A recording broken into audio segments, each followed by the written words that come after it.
So we're now going on to look at light on three-dimensional structure. We're going to draw it and apply the theory to these shapes in a few minutes. Some of these shapes, remember, we've covered this already, have got implied form because you can see different profiles creating depth. Remember, the sphere looks completely flat without anything on it at all. Somebody has illustrated this already for us here as a guide, and there's a box here which is going to ask you to define tone. What we'd like you to do is consider the key terminology we've covered in this task and use it when describing what tone is. So we're going to look at each of the three-dimensional forms individually. At the moment I'm just sat on a bright day in a room with the curtains drawn. There's a little bit of light coming into the room, obviously you can see the tonal values. This plane looks slightly lighter than the top, they're similar. This one is slightly darker. The window is over this side, coming across here there is light, directional light coming in. Now I'm going to increase that directional light, I'm using a torch. So you can see with strong directional light how that plane now stands out. So that value is much brighter, that's medium and that's slightly darker. Now watch as I move the light, how it's changing the top plane. The top plane has now a higher value, a lighter value than the other two. You can also see the shadow. We're not interested in the shadow at the moment, so don't make up a shadow, just focus on the object because that's what the theory we're interested in. Now, this is the step gradient. Remember from the shading, the first box where you did step gradient. So you did 1 value, 2 value, 3 values. So dark, medium and light. Remember, you could use the white of the paper to create that light value. Moving on to look at the cylinder with the directional light. Now this is quite interesting because you can see there is a blend, the gradient blend going round the cylinder. Can you see the difference? It's not like the cube where you could see a very obvious step between two values, light, dark. This has a blend to it. At the top, it looks like one fairly even tone, but remember, as I move the light around, things look a little bit different. But if you look at it, it tends to have a lighter band here and it's getting slightly darker as it's moving around. So if you think almost like vertical stripes, getting slightly darker. Now, one thing could change on that. I'm just going to grab a piece of paper. You can get light that bounces back off an object. So if I put a piece of paper here, watch this side profile. It's quite dark. Now when I put that in, it appears to lighten. What's happening is the light is coming from the torch onto the paper and bouncing back onto the object.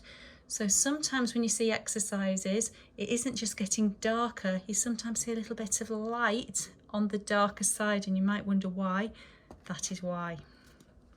Now Mrs. Dobbs' class had previously painted some of these shapes white, which makes it a little bit easier to illustrate. This is now a reflective surface, so it does something slightly different to the matte surface of the acrylic paint on these painted objects.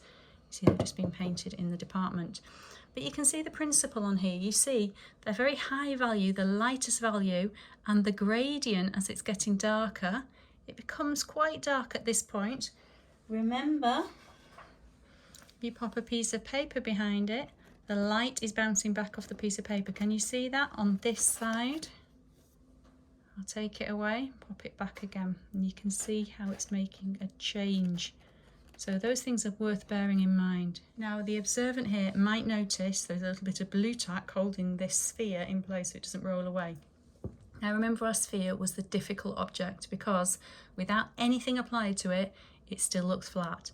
So we can see how the light is affecting it. The light is almost coming into a circular point, the nearest surface to the light. It's then getting slightly darker, darker and darker and darker and darker as it's moving away. But like this, it is a gradual blend. But it is not in one axis, it's working round the three-dimensional form. So it's light over here, getting gradually darker. And I'm going to show you again with the white piece of paper, you get that bounce back. Do you see it's just appeared here, slightly lighter at that side where the light, remember, is coming from the light source, hitting the piece of paper and bouncing back. Right, so we're now going to apply the theory onto the objects. Now remember, We have an example here, and I'm just going to talk you through that. The light source, think about the light source for a moment and where it's coming from. It's quite obvious here, this is the high area, and it's darker over here. There is no piece of paper, so we're not getting that bounce back light. You see a teeny bit of the bounce back light just on that cylinder there. You don't really see it on the other objects. Now I'm going to do something different here. You could be consistent with this. I'm going to apply the theory in a slightly different way.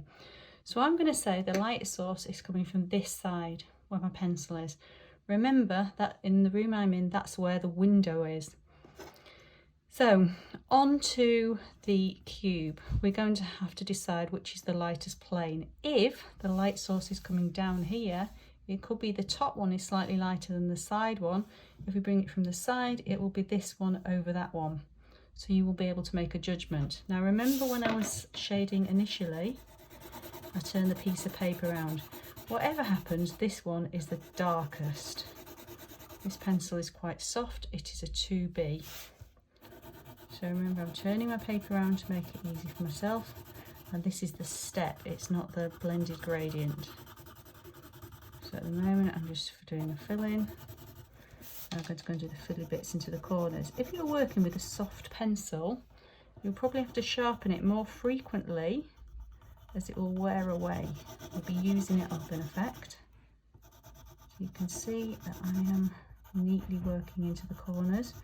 Remember my technique where you can put a fingernail against an edge or a ruler, and that might help you. At the moment I am just working into the object.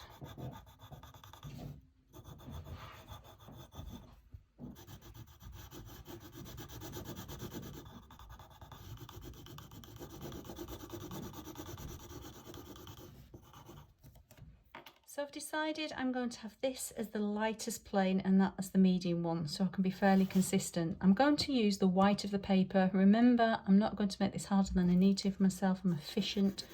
So I'm going to put my mid-tone on the top of this cube. Now I can work over into the dark area.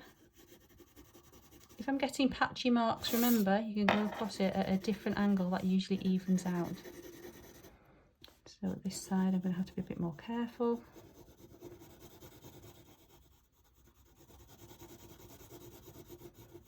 It's not quite even at the moment, but again I'll go over and even it up and neaten it up later on.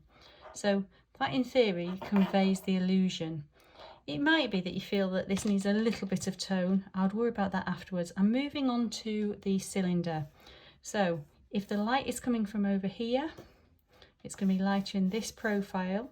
It'll be getting slightly darker as we move to the edge, but the darker side is obviously the back, and it will be dark around this profile here. So I'm going to start, I'm not going to do the light on the edge, I'm just going to work into the darkest value for you to make the point. It's easier when you're first working to do this, and at this stage you're just practicing. Later on you'll be able to put those lighter values into darker areas if you wish to. Now you can see the steps into my work as I'm working around the surface, and I'm going to have to go back and blend them. At the moment I'm quite happy that I'm getting the values that I want to put into that area. I'm now going to go and soften them. Remember when I was doing the gradient, I created steps and then I went and fixed them afterwards. Now I don't want to work onto the top of here, so I might use my pencil to just create a little boundary as I'm just modifying that edge.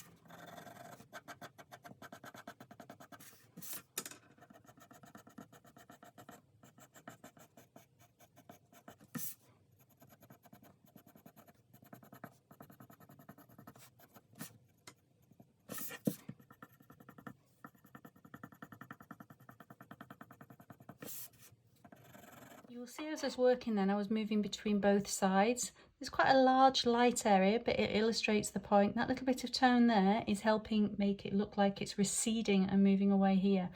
Now remember, this has got a solid top. So if the top plane of that one is this dark, this one will probably be about the same, maybe slightly darker in fact, because it's higher up. So I'm just going to put a mid-tone grey across the top. Now, if you had drawn the objects yourself and not working on a printout, I would suggest we blend in the outer line so we don't see an outline around it. You often hear me talk about Bart Simpson, and if you haven't already, you will at some point, where I try and lose the edge by blending it in. It doesn't have an outline. But at the moment, on this exercise, we'll work as we are.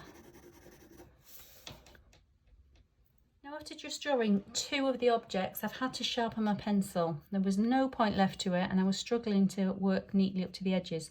So I'm going to move on to the cone because it's very similar in principle to the cylinder. Now, often what people do when they're drawing a cone, I'm just going to sketch over this and trace it. It looks more witchy hat there than the cone. Sometimes people draw the similar profile on here with vertical lines, with the highlight and the low areas, the darker areas. But that doesn't make a lot of sense if you think about it. The light is hitting it at the nearest point, and so it is this profile if that's where the light is coming to.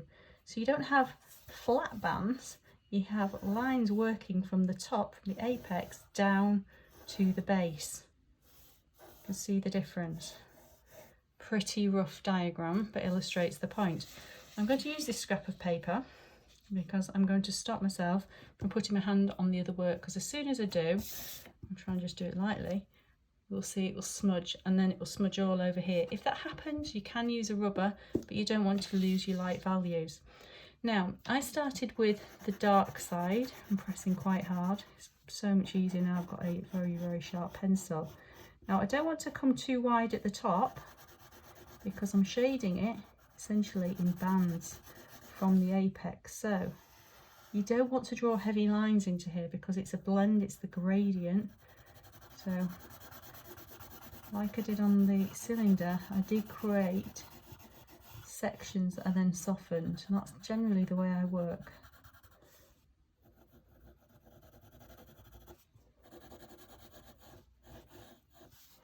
So remember, I have a slightly light version there, and I'm going to do a fast forward drawing for you.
I could continue to work on the blends and make them much more subtle and close the gap a little bit, but at the moment I'm going to leave that where we are.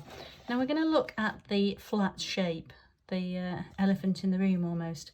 So the light is hitting it here. Now I fully appreciate there will be a shadow from this cube, but we're going to forget about that because of what we're doing here is about the theory.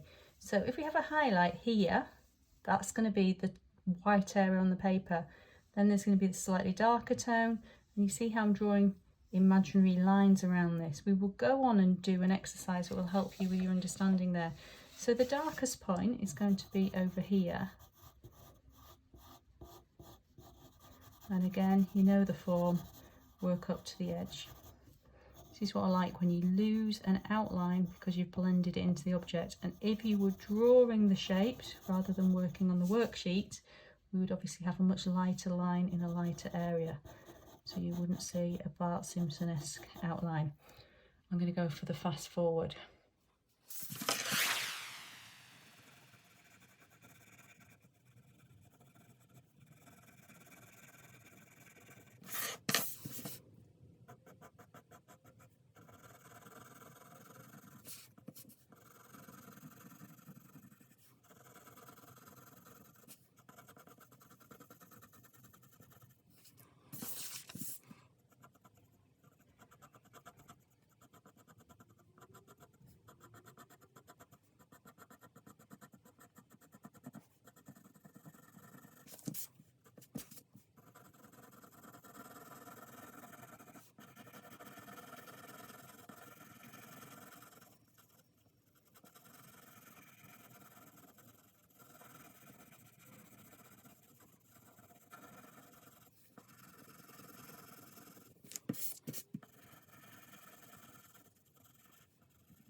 Right, I've added a little bit more onto the sphere now, so you can begin to see it developing. Now, one thing I just want to say is, if you go too dark with a value and you want to rub it out, sometimes we get a rubber and we just go across something. There's another way of doing it, that you can use the rubber and dab. So where I had some quite obvious marks into here, I can just go and I can take them out. If the rubber gets dirty, you're displacing the dirty mark onto there. So just clean it on a piece of blank paper. And then go at it again, and you can see you can clean it up. But if you go at it quite heavy into the dark areas, you likely create a smudge that will then be into the surface of the paper and you'll find it very hard to remove. Give it a go.